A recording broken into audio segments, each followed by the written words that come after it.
Aucune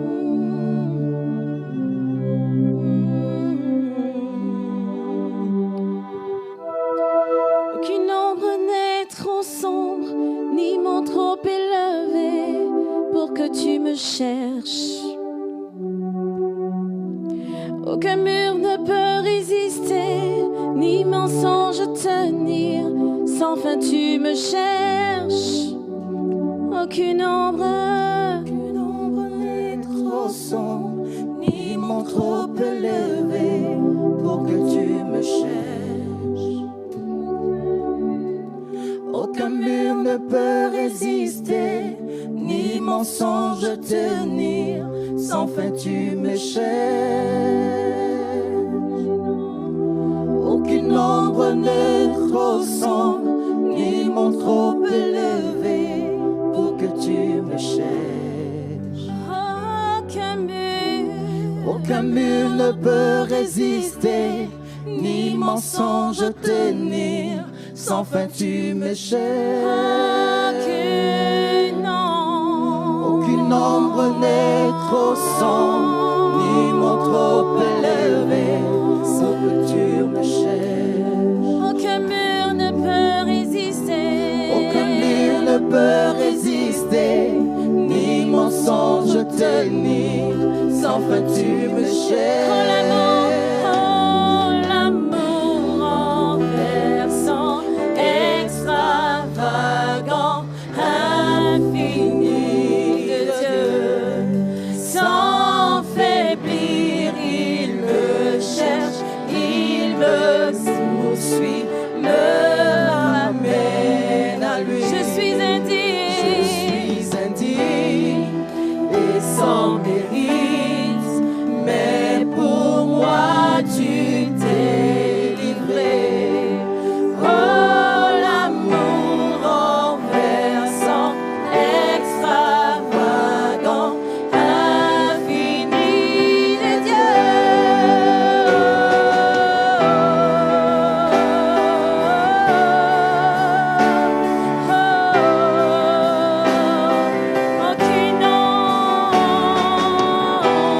Aucune ombre n'est trop sombre, ni mont trop élevé pour que tu me cherches. Aucun mur ne peut résister, ni mensonge tenir. Sans fin tu me cherches. Aucune ombre n'est trop sombre, ni mont trop élevé pour que tu me cherches. Aucun mur ne peut résister, ni mensonge tenir. Sans fin tu me cherches. L'amour renversant, extravagant, infini de Dieu. Sans faiblir, il me cherche, il me poursuit, me ramène à lui. Je suis indigne et sans mérite, mais pour moi tu t'es livré. Oh l'amour renversant, extravagant, infini de Dieu. Aucune ombre n'est trop sombre, ni mont trop élevé pour que tu me cherches. Aucun mur ne peut résister, ni mensonge tenir. Sans fin tu me cherches. Aucune ombre n'est trop sombre, ni mont trop élevé pour que tu me cherches. Aucun mur ne peut se Aucun mur ne peut résister, ni mensonge tenir. Sans fin tu me cherches.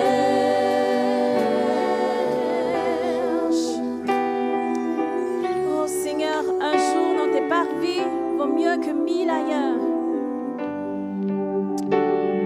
Et nous voulons le chanter ce matin.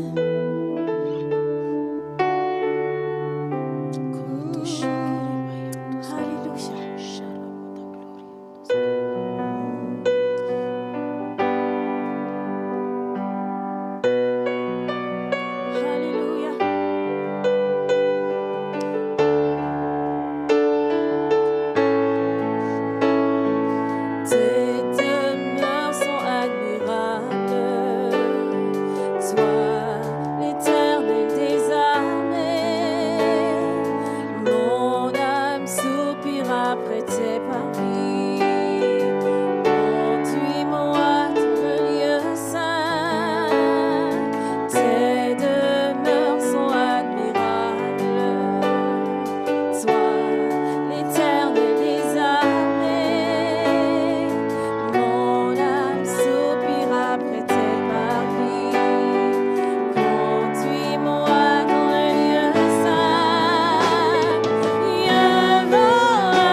sainteté. Mieux vaut un jour dans ses parvis. Mieux vaut un jour dans tes parvis que mille ailleurs. Je veux contempler ta gloire, m'écouper devant ta sainteté.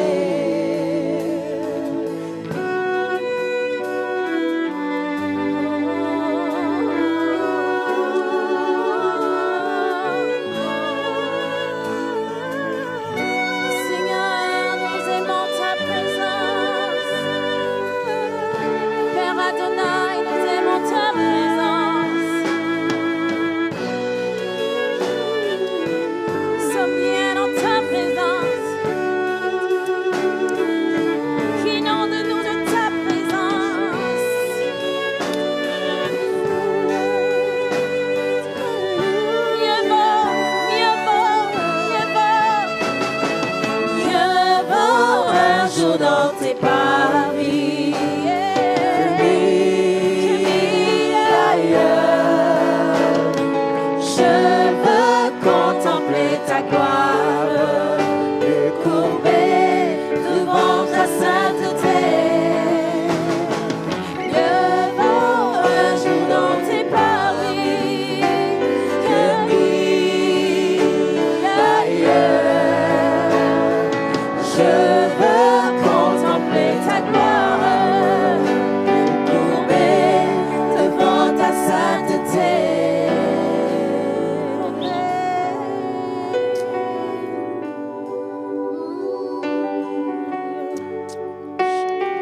Pendant que tu chantes, contemple sa présence. Contemple la gloire de ton Dieu. Si tu as soif de plus de lui, dis-lui, inonde-moi de ta présence. Remplis-moi de ta présence. Seigneur, tu es tout ce que nous avons de meilleur. Tu es tout ce que nous avons de précieux.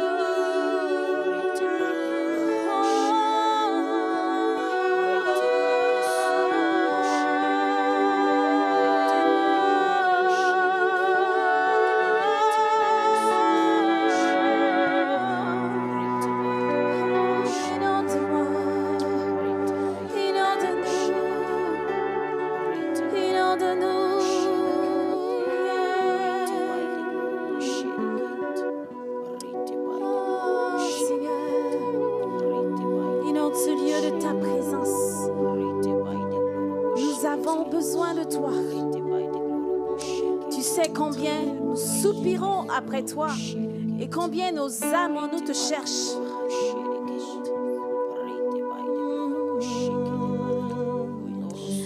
Nous avons besoin de toi. Inonde ce lieu de ta présence. Nous avons besoin de toi. Inonde, inonde ce lieu de ta présence.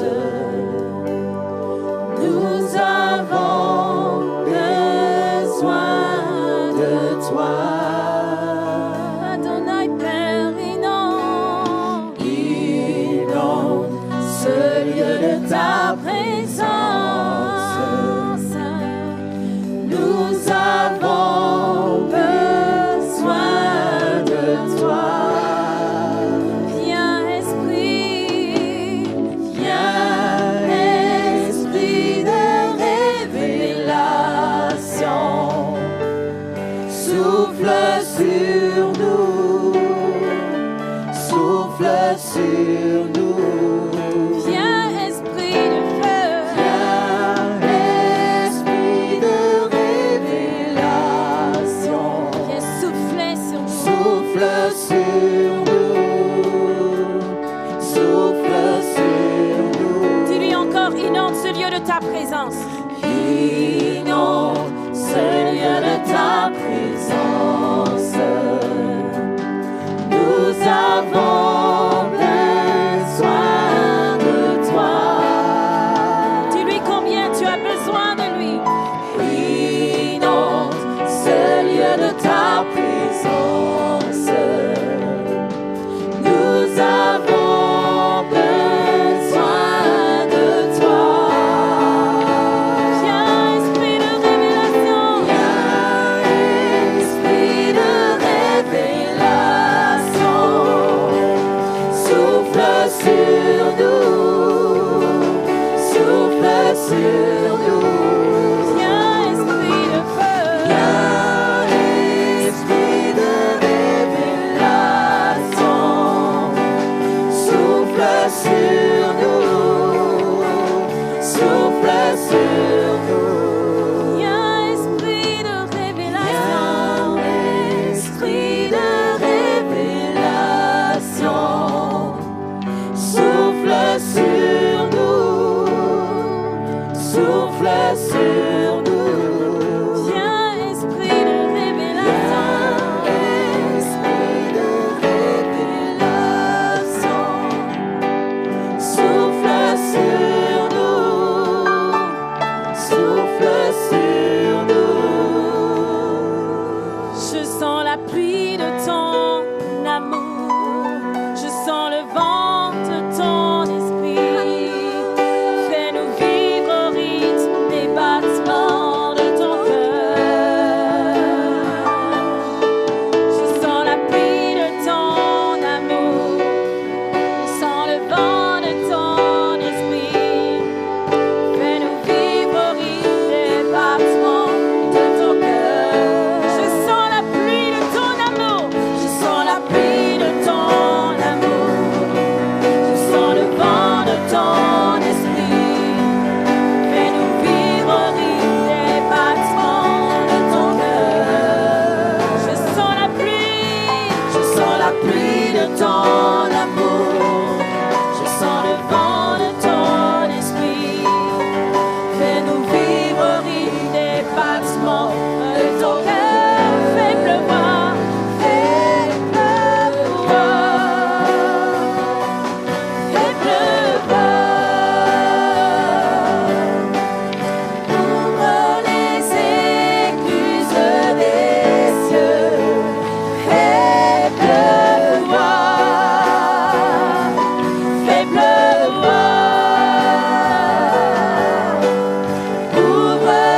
de t'adorer, Jésus, t'adorer, Seigneur, t'adorer, mon roi, mon désir est de t'adorer, Seigneur, je veux t'adorer, t'adorer, Seigneur, t'adorer, mon roi. Mon désir est de t'adorer, Seigneur, t'adorer, Seigneur, t'adorer, mon roi. Mon désir est de t'adorer, Seigneur, t'adorer, t'adorer, Seigneur, t'adorer, mon roi. Mon désir est de t'adorer, Seigneur, t'adorer, mon Seigneur, t'adorer. Mon désir est de t'adorer, Seigneur, t'adorer, Seigneur, t'adorer, mon roi. Mon désir est de t'adorer, Jésus, t'adorer, t'adorer. Mon désir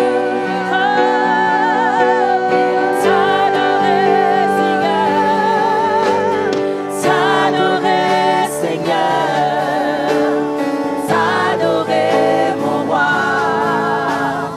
Mon désir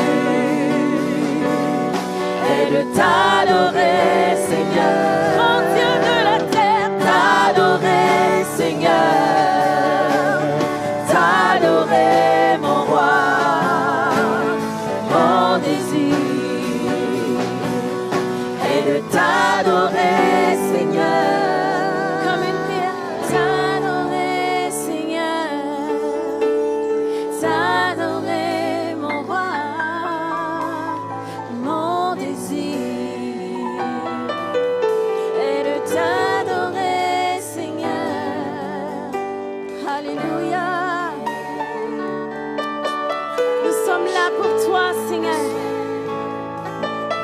Oh Père, tu sais combien nous t'aimons.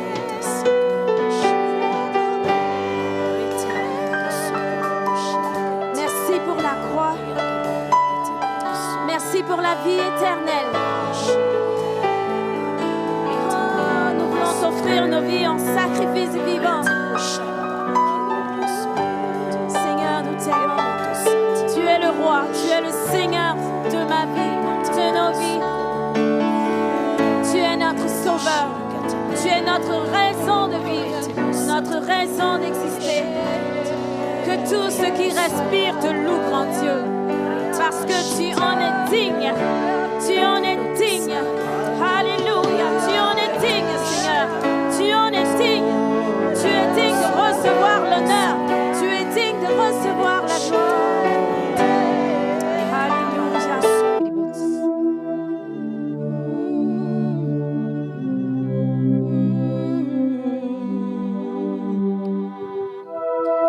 Aucune ombre n'est trop sombre, ni mon trop élevé pour que tu me cherches. Aucun mur ne peut résister, ni mensonge tenir. Sans fin tu me cherches. Aucune ombre n'est trop sombre, ni mon trop élevé pour que tu me cherches. Aucun mur ne peut résister, ni mensonge tenir. Sans fin tu me cherches. Aucune ombre n'est trop sombre.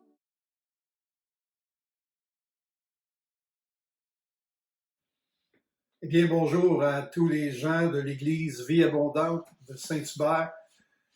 Heureux d'être parmi vous ce matin, malgré le fait que nous vivons ce que nous vivons présentement.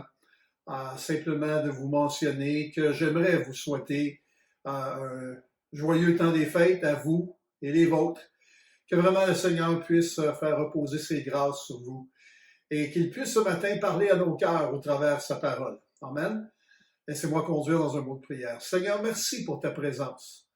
Seigneur, il n'y a pas de circonstances trop difficiles pour que ta présence ne soit pas communiquée à chacun d'entre nous. Aujourd'hui, nous prions que ta parole fasse son œuvre dans nos cœurs et qu'elle porte le fruit que toi tu veux qu'elle porte. Merci Seigneur, parce que tu es vivant et tu remplis tes enfants de vie et de vie en abondance. Dans le beau nom de Jésus que j'ai prié. Amen et Amen. Alléluia.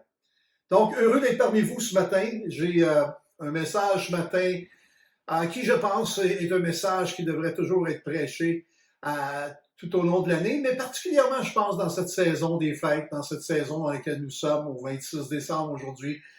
Nous voulons certainement se souvenir de ce message-là. L'apôtre Paul va mentionner dans une de ses lettres aux Corinthiens, il va dire « Ah, j'ai pas besoin de vous enseigner sur ce sujet-là », mais il va le faire quand même pour deux chapitres, 2 Corinthiens, chapitre 8 et le chapitre 9. Il va parler de comment c'est important pour un croyant de vivre et de manifester la générosité. Et c'est ce que j'aimerais partager avec vous ce matin, le thème de la générosité. S'il y a une saison dans laquelle, je crois, l'Église est appelée à faire une différence dans ce monde, c'est bien au niveau de cette générosité. Je pense que la générosité, c'est simplement l'expression de 3 valeurs, comme on voit ici. Corinthiens va résumer les valeurs chrétiennes à 3 dimensions importantes. Et c'est l'apôtre Paul, dans 1 Corinthiens 13 et le verset 13, qui va mentionner, en somme, 3 choses demeurent. Il mentionne la foi, l'espérance et l'amour.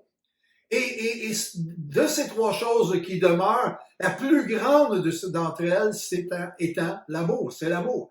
Donc, très intéressant de voir ces 3 dimensions-là importantes pour la vie du croyant. Et je pense que de ces 3 expressions-là, la générosité, c'est ce qui ressort de cela. C'est la façon d'exprimer ma foi. La générosité, c'est aussi la façon d'exprimer mon espérance et c'est la façon d'exprimer mon amour. J'exprime ma foi quand je suis généreux parce que je sais que c'est Dieu qui pourvoit à tous mes besoins. Alors, je n'ai aucune inquiétude de donner, même parfois lorsque le Saint-Esprit me pousse à donner au-delà de ce qui est raisonnable, parce que je sais que Dieu va prendre soin de mes besoins. J'exprime aussi mon espérance lorsque je donne, parce que Dieu est mon espoir, non seulement ici-bas, mais particulièrement au ciel et pour l'éternité. J'exprime aussi mon amour parce que la générosité, c'est comme le battement de cœur de Dieu. Dieu est amour. Et il a manifesté son amour de façon extrêmement généreuse en donnant. La Bible nous mentionne qu'il a réconcilié ce monde avec lui au travers l'œuvre de Jésus-Christ. C'est pour ça que quiconque croit en lui ne périra point, mais aura la vie éternelle au travers l'œuvre qu'il a accomplie pour tous ceux qui sont prêts à le recevoir. Donc, ce matin, la foi, l'espérance et l'amour en action, c'est la générosité. Alors, prenons quelques instants pour aller un peu plus profondément dans cela. La générosité, comme il a été mentionné, démontre le caractère de Dieu. Et c'est l'apôtre Jean qui mentionne dans sa lettre un beau passage. Jean, lorsqu'il commence son évangile, il va mentionner que la parole s'est faite chair. Il va mentionner que la lumière est venue pour éclairer les ténèbres. Et il mentionne tout cela.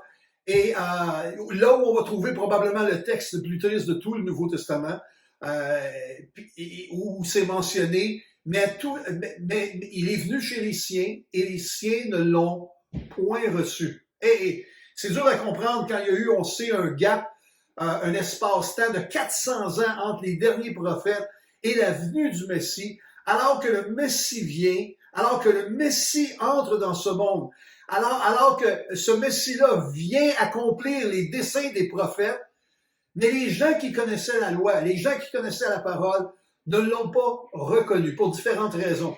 Mais Jean continue en disant ceci, mais à tous ceux qui l'ont reçu, il a donné le pouvoir de devenir enfants de Dieu, lesquels ne sont pas nés ni de la chair, ni de la sang, ni des hommes, mais nés de Dieu.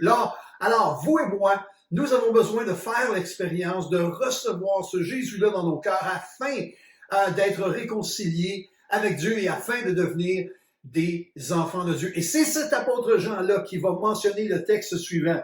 Au chapitre 1 de Jean, verset 16, il dit ceci, la parole de Dieu, il dit ceci, nous avons tous été comblés de ses richesses, il a déversé sur nous une grâce après l'autre. N'est-ce pas beau? Il dit, nous avons tous reçu de sa plénitude ou de ses richesses. Il a déversé sur nous une grâce après l'autre. Quand on y pense vraiment, il n'y a rien dans ce monde qui ne nous est pas donné. On peut penser à nos vies, on peut penser aux talents, aux dons que nous avons. On peut certainement les développer, mais à la base, tous ceux-ci sont un don à la naissance, un don de Dieu dans nos vies, et la grâce étant le don par excellence pour tous les êtres humains qui le reçoivent. Et Jean va dire, parce que j'ai expérimenté cela, j'ai reçu Christ, j'ai expérimenté et j'ai été comblé des richesses qu'il a déversées sur moi et j'ai expérimenté une grâce après l'autre. N'est-ce pas beau d'entendre cela de l'apôtre Jean, une grâce après l'autre. Et c'est dans un texte où, et on va prendre l'occasion ce matin de regarder ce texte-là, où l'apôtre Paul écrit aux Corinthiens, et il mentionne dans 2 Corinthiens, chapitre 9, concernant la générosité. Je pense que c'est important de pointer dans cette direction-là, parce qu'on va ressortir plusieurs vérités de ces textes-là. Et dans 2 Corinthiens, chapitre 9 et le verset 13, l'apôtre Paul va dire ceci, il dit, en considération de ce secours dont ils font l'expérience, juste de vous mettre un peu dans le contexte. L'apôtre Paul va parler aux Corinthiens, va écrire aux Corinthiens concernant une situation qui arrive à Jérusalem qui est extrêmement difficile. On sait qu'à l'époque, les croyants à Jérusalem étaient grandement persécutés, mais en plus, en l'an 47 et 48, il y a eu une grande famine à Jérusalem, ce qui a fait en sorte que l'apôtre Paul, tout partout où l'apôtre Paul visitait les églises, que ce soit en Achaïe ou en Macédoine, Paul ramassait des dons pour être envoyé aux gens de Jérusalem. Et c'est dans ce contexte-là que Paul parle ici. Il dit en considération de ce secours pour Jérusalem, ce secours dont ils font l'expérience, c'est-à-dire les gens de Jérusalem vont recevoir l'aide que vous leur apportez, la générosité que vous manifestez.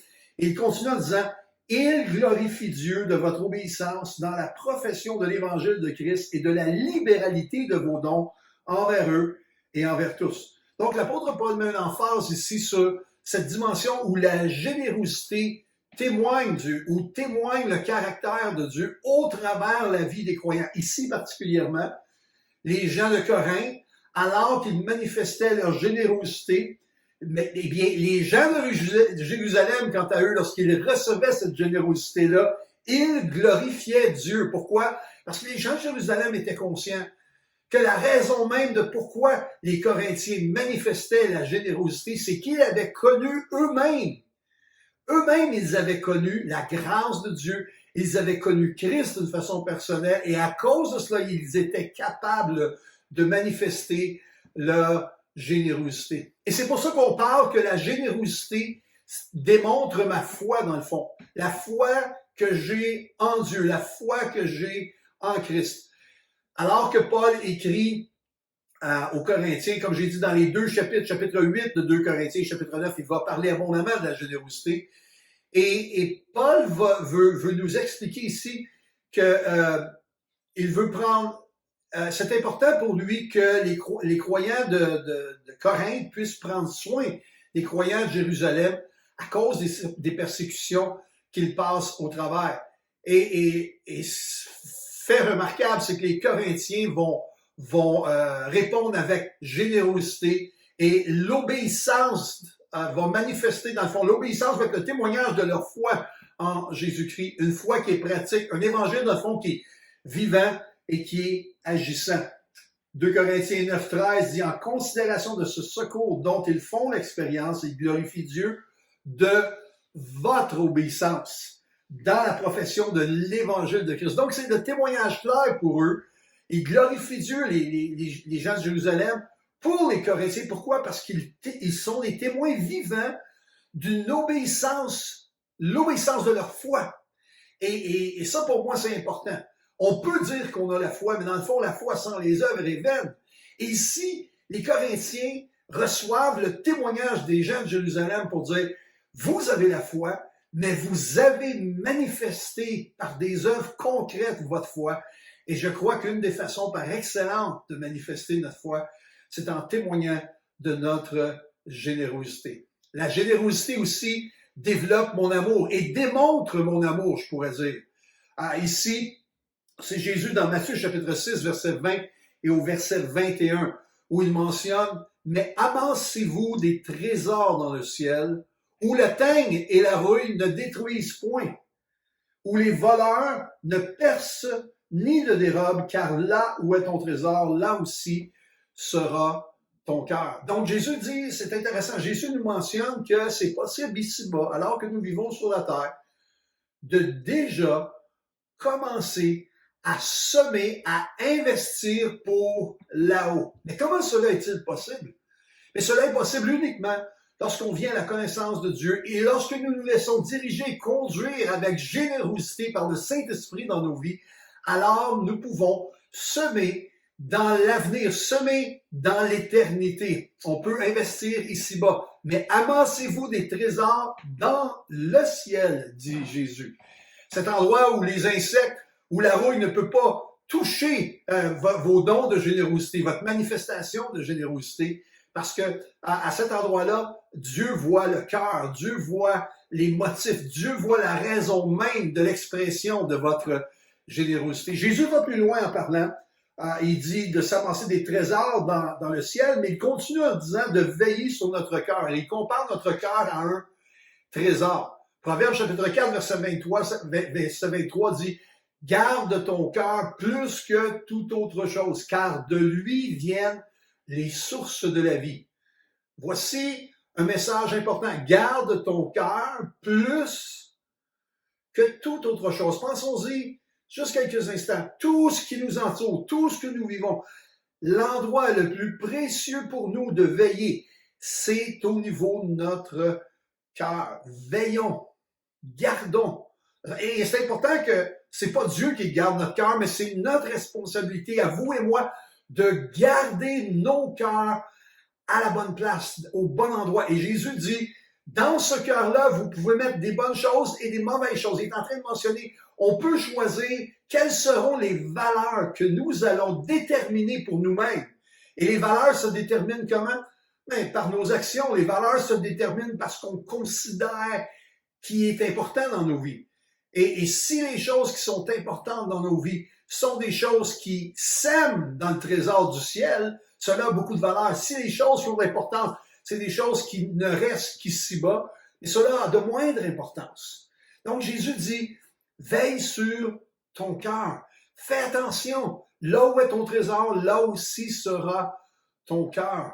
Et c'est intéressant parce que le mot trésor, aujourd'hui, souvent en Amérique du Nord, on va considérer le mot trésor comme étant, vous savez, ces endroits-là où on trouve un genre de linge avec un dessin, puis un X, puis il faut découvrir cet endroit, etc., puis avoir toutes sortes de difficultés, et parvenir finalement à ce trésor qui était enfoui, caché. C'est pas exactement de cela que Jésus parle ici. Jésus parle d'un coffre, d'un réceptacle. Jésus parle d'un endroit en nous où on emmagasine les choses que l'on considère comme étant importantes. Et on peut mettre des bonnes choses au niveau de notre cœur, ou on peut choisir aussi d'investir dans les choses qui sont plus vaines. Alors Jésus dit, garde ton cœur plus que toute autre chose. Et ça parle Jésus est en train de parler ici de l'importance de semer dans notre espérance. Nous savons que cette vie ci-bas n'est que pour un temps. Et que nous tous, nous serons dans la présence de Dieu pour l'éternité. Nous tous qui avons cru, nous aurons ce privilège de vivre avec Dieu pour l'éternité et la vie éternelle. Donc, premièrement, la générosité, c'est une expression de ma foi. La générosité, c'est aussi une expression de mon espérance. Où est-ce que je vais semer? Mais la générosité est aussi un endroit où je peux développer mon amour. Et ici, c'est intéressant parce que quand on considère le contexte de ce que Paul mentionne dans 2 Corinthiens 9 concernant les Juifs qui passent des temps difficiles à Jérusalem et qui vivent à travers une saison où la famine éclate dans ce coin-là, et que les Corinthiens sont en train de répondre, non seulement les Corinthiens, mais il y a des gens de Macédoine, il y a des gens un peu partout qui répondent pour aider les Juifs de Jérusalem. Mais la chose qui me touche particulièrement, c'est cet amour qui donne. Évidemment, ça fait référence à Dieu, vous savez. Dieu a tant aimé le monde qu'il a donné. L'amour donne. Et je parle ici de l'amour pour les autres. Dieu a tant aimé ce monde pécheur, ce monde séparé de lui qu'il a donné. À notre tour, comme croyants, nous sommes appelés à manifester ce genre de générosité dans ce monde, dans ce siècle, dans cette saison, où nous sommes, nous aussi, appelés à s'investir, à donner dans la vie des autres. Je crois que lorsqu'on sème dans la vie des autres la générosité, ça crée un rapprochement. Je pense que la générosité crée une communauté. Et je crois que les croyants devraient être caractérisés par cette générosité. Regardez les Corinthiens, par exemple, versus les gens de Jérusalem. On sait qu'à Corinthe, il y avait très peu de Juifs qui s'étaient convertis sous le ministère de l'apôtre Paul. Les gens qui étaient venus à la connaissance du Seigneur Jésus-Christ, c'était des non-Juifs. C'était des païens à l'époque. On disait, c'était des gentils, comme on les appelait à l'époque. Mais ces non-Juifs-là, pensez-y un instant. Il y avait 3000 kilomètres de distance entre Corinthe et Jérusalem. 3000 kilomètres. 3000, aujourd'hui, c'est rien. En 3000 kilomètres de distance en avion, ça prend quelques heures. Mais en auto, ça prend une trentaine d'heures, 35 heures peut-être en automobile. Mais pensez-y, à l'époque, il n'y avait pas d'avion, il n'y avait pas d'automobile. Donc, 3000 kilomètres à pied, c'était beaucoup de jours. C'était du temps. Pensez-y, si on marche 30 kilomètres par jour, c'est 100 jours. Donc, c'était long pour se rendre à Corinthe. Donc, tout ça pour dire, des gens qui sont à 3000 kilomètres de distance, qui sont même pas de la même origine. Eux, les gens de Corinthe, ils sont des non-juifs. À Jérusalem, majoritairement, ce sont des Juifs. Pensez-y, juste un instant. Une autre culture qui aide un autre contexte culturel. Et plus que ça, c'est des gens qui ne se connaissent pas du tout. Ils n'ont aucune affinité au niveau de la famille, au niveau de la culture, au niveau même du langage. C'est remarquable de voir, et je pense que c'est sans précédent, de voir des gens qui sont prêts à manifester ce genre d'amour-là envers d'autres personnes qui n'ont pas vraiment de lien d'attachement avec, sauf le lien spirituel. Et c'est là-dessus que Paul va mettre l'emphase par rapport à la générosité des Corinthiens. Parce qu'ils connaissent Dieu, les Corinthiens, ils vont être capables de manifester la générosité de Dieu envers des gens qui sont d'un arrière-plan différent, de coutumes différentes, de façon de voir les choses différentes, mais ils vont quand même toucher, investir, agir avec générosité pour ces gens-là. Wow, c'est quand même remarquable lorsqu'on y pense. Que les Corinthiens ont été capables d'aller avec autant de générosité envers les gens de Jérusalem. Ce qui m'amène au prochain point, la générosité, dans le fond, approfondit mon bonheur. Parce que l'apôtre Paul, lorsqu'il parle, il parle aussi que lorsqu'on est généreux, lorsqu'on le fait avec joie, dans le fond, Dieu, c'est ce qu'il recherche pour nous. Il ne cherche pas que notre générosité soit faite de façon légaliste, de façon obligée. Dieu cherche vraiment que ce soit au travers de notre cœur que jaillissent ces élans de générosité. La joie se manifeste au travers de la générosité. L'apôtre Paul, alors qu'il est à Milet et à Tyr, et il va quitter ces croyants-là pour s'en aller, lui, à Jérusalem, dans le livre des Actes des Apôtres. Très intéressant de remarquer ceci. C'est la dernière fois que Paul va voir ces croyants-là dans ces régions-là, parce qu'il sait qu'il va être lié à Jérusalem pour être amené à Rome. Il est averti de ville en ville, de village en village, que c'est les derniers moments qu'il va voir ces croyants-là parce qu'il s'en va à Rome et à Rome, il sera emprisonné. Et l'apôtre Paul, même s'il sait ça, même s'il quitte ces croyants-là, il va mentionner l'importance d'être généreux. Et c'est dans Actes chapitre 20, verset 35, à la fin du discours que Paul va faire aux gens, aux croyants avec qui il est dans ces régions-là, de Milet et de Tyr. Lorsqu'il termine son discours, il va dire une phrase importante. Vous savez, lorsqu'on quitte quelqu'un pour longtemps ou pour toujours, les dernières paroles sont importantes. Et ici, Paul va dire ceci. Il y a plus de bonheur à donner qu'à recevoir. Et la Bible nous dit qu'après avoir pleuré, Paul quittait ces gens-là pour s'en aller dans la prochaine direction en route vers Jérusalem pour finalement être lié et être emprisonné à Rome. Donc, l'apôtre Paul dit, il y a plus de bonheur à donner qu'à recevoir. Je trouve ça intéressant, vous savez pourquoi? Parce qu'aujourd'hui, on a toutes sortes de gens qui sont des spécialistes, qui font des études de toutes sortes. Et il y a une étude au niveau de neurobiologistes allemands et américains, suisses, qui démontrent la relation entre la générosité et aussi la sensation du bonheur. L'apôtre Paul a dit ça, lui, il y a 2000 ans, inspiré par Dieu, inspiré par le Saint-Esprit. Mais aujourd'hui, des neurobiologistes nous disent, américains, allemands et suisses, qu'ils ont observé que dans le cerveau, lorsque les gens sont généreux, ça crée un sens de bonheur. Ainsi, en 2010, une enquête menée dans 136 pays, avec une moyenne de plus de 1300 personnes par pays, a identifié une corrélation positive entre le don et le bien-être. Dans 122 pays, explique Jacques Lecomte, un chercheur en psychologie, 122 pays sur 136, il y avait une corrélation claire entre le don et l'expérience du bonheur. Wow, c'est intéressant de voir que 2000 ans plus tard, les scientifiques découvrent qu'il y a plus de bonheur à donner qu'à recevoir.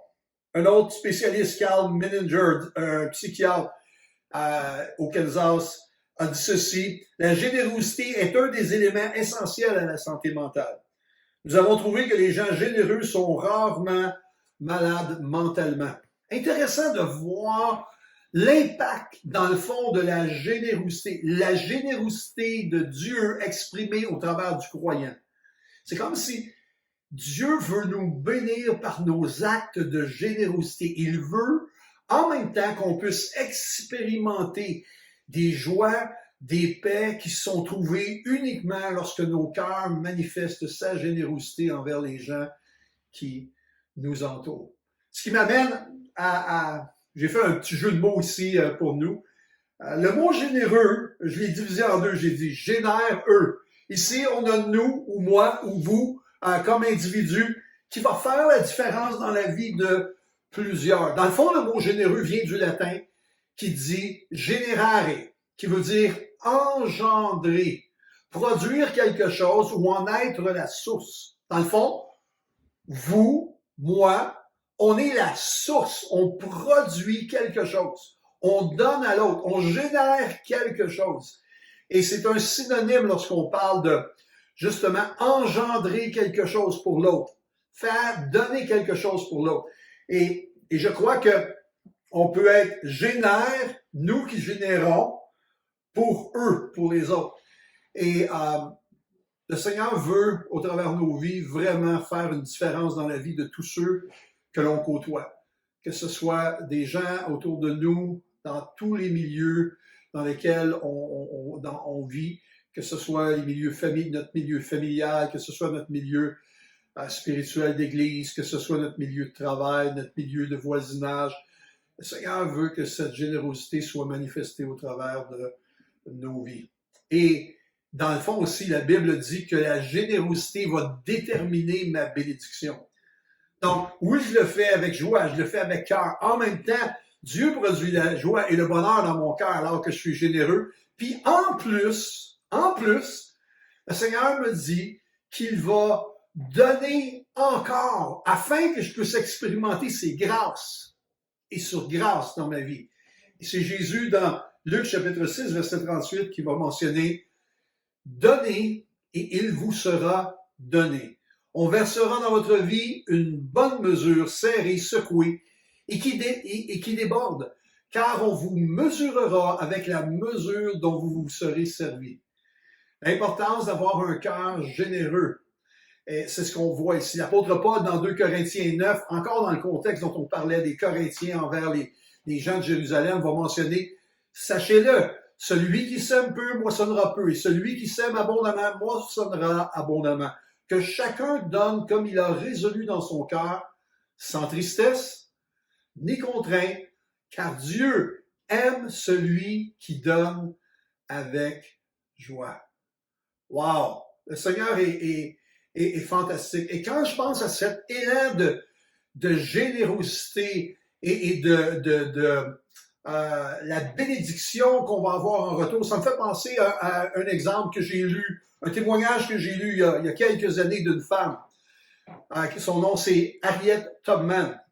Madame Tubman, c'est une femme qui, à l'époque, était à la fin trentaine. Elle n'avait rien pour impressionner le regard. Sa pauvreté était évidente à l'allure de ses vêtements délabrés. Elle vivait seule et représentait un mystère pour les gens de son entourage. Elle avait constamment des emplois interminables, faisait des travaux domestiques dans des petits hôtels ou encore pour des gens qui étaient riches. Chaque printemps, chaque automne, elle disparaissait sans crier gare et revenait quelques mois plus tard complètement épuisée et sans sou. Une fois encore, elle se retrouvait un emploi et recommençait. Harriet Tubman est née en 1820 au Maryland.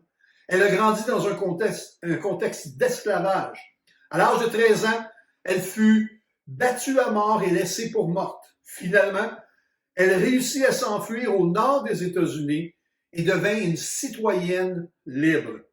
Harriet Tubman, une femme ordinaire qui avait une mission extraordinaire, libérer d'autres esclaves du Sud. Été comme hiver, elle travaillait pour amasser assez d'argent pour faire le voyage vers le Sud où elle risquait chaque fois sa vie pour libérer d'autres esclaves. Entre 1850 et 1860, à elle seule, Harriet a guidé plus de 300 personnes vers la liberté. Elle a fait 19 voyages sans jamais perdre une seule personne sous sa charge. Harriet Tubman avait une mission, un but. Elle avait une vie extraordinaire. Ce que je veux dire par ce témoignage-là, c'est que le Seigneur va nous donner toutes sortes de directions pour manifester notre générosité. Tantôt, ça peut être avec nos finances. Tantôt, ça peut être avec notre temps. Tantôt, ça peut être aussi avec un engagement ou encore une cause. Comme Mme Tubman, elle avait une cause. Elle qui avait été libérée, qui était maintenant libre, elle voulait amener plusieurs autres esclaves à vivre cette même liberté en les amenant vers le nord des États-Unis. Toute une cause.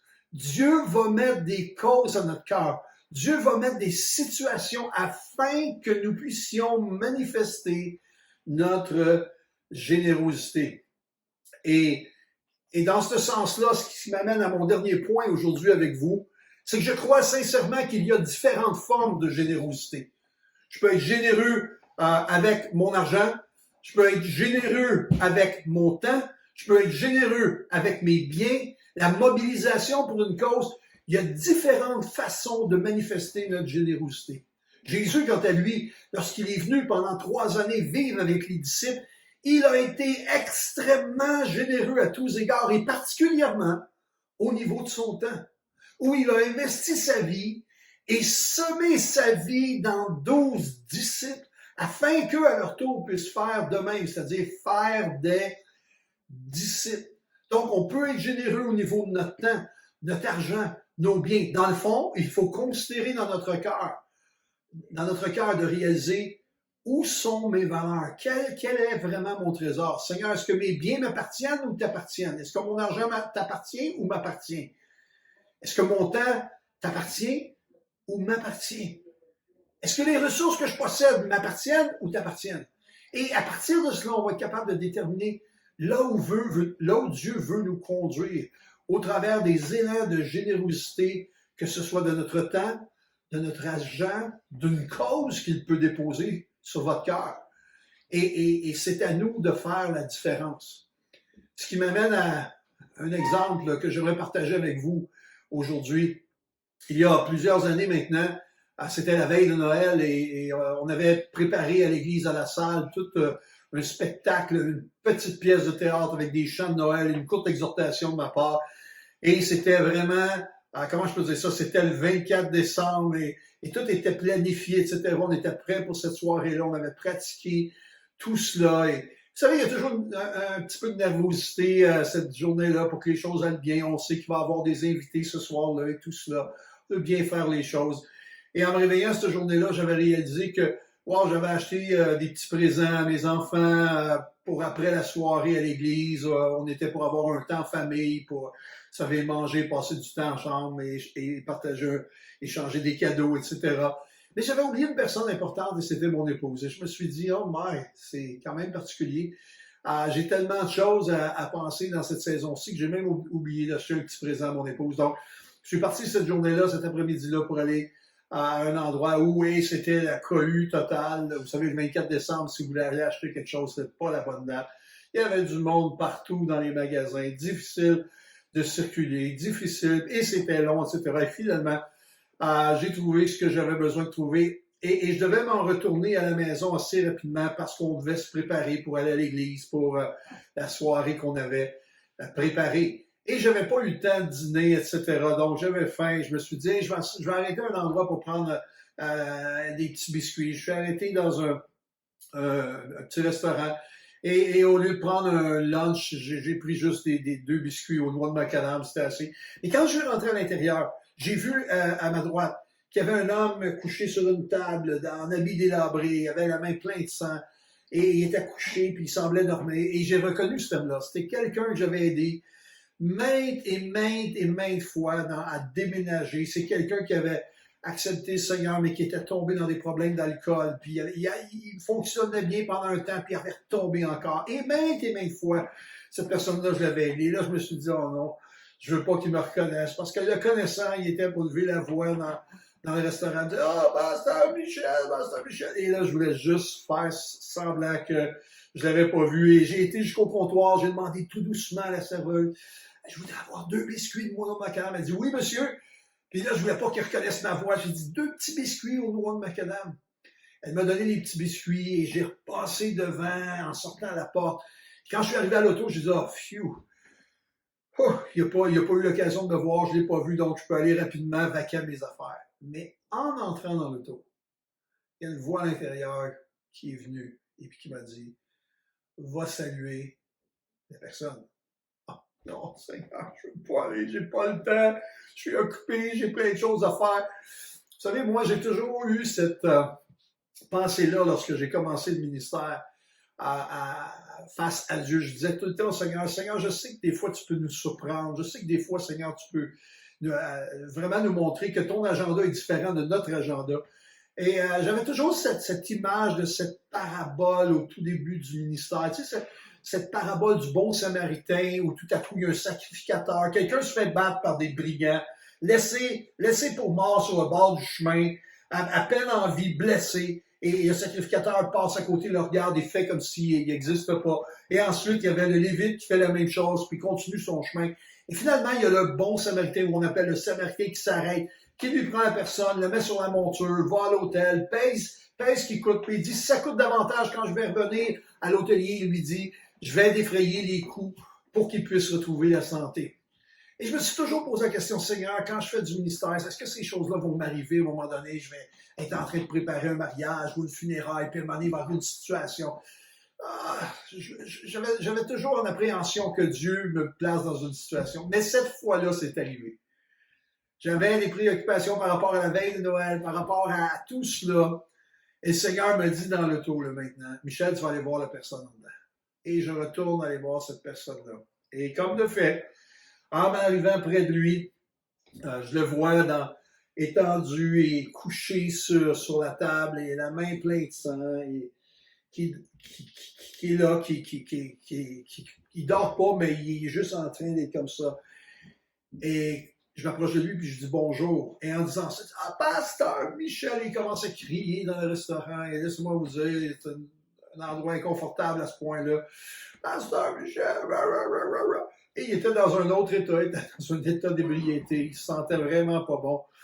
Et j'ai commencé à parler avec lui, puis il me dit ceci. Il me dit, « Oh, pasteur Michel, on est le 24 décembre, regarde où je suis, ma vie n'a pas de sens, Faire l'histoire courte. J'ai dit, écoute, il faut faire quelque chose avec ta main, il va falloir qu'on aille à l'hôpital, tu peux pas laisser ça comme ça, il y a du sang. Puis là, il m'explique que les policiers ont tenté de l'arrêter, il a passé par-dessus une clôture, il s'est rentré la main dans les piquets de clôture, dans un piquet en métal, et là, il s'est ouvert toute la main. Donc, je dis, viens avec moi, on va aller à l'hôpital. Je l'embarque dans mon auto, mais je n'avais pas réalisé à quel point il sentait mauvais jusqu'à temps qu'il embarque dans l'auto. Quand il est embarqué dans mon auto, là, j'ai réalisé qu'il y avait de l'urine, qu'il y avait des excréments dans ses culottes et qu'il sentait l'alcool. Il y avait toutes sortes d'odeurs. À tel point que il faisait froid dehors, on était le 24 décembre, mais je n'étais pas capable de respirer sans ouvrir les fenêtres. Donc, j'ai ouvert les fenêtres parce que j'avais besoin de sentir autre chose que l'odeur de cette personne-là. Et dans l'auto, il m'a dit ceci. Il m'a dit, pasteur Michel, j'étais couché sur la table tantôt, puis j'ai prié Dieu, puis j'ai dit, Seigneur, je sais que j'ai pas été fidèle, j'ai manqué. Je sais, Seigneur, mais je te prie, envoie-moi un ange, Seigneur, envoie-moi un ange.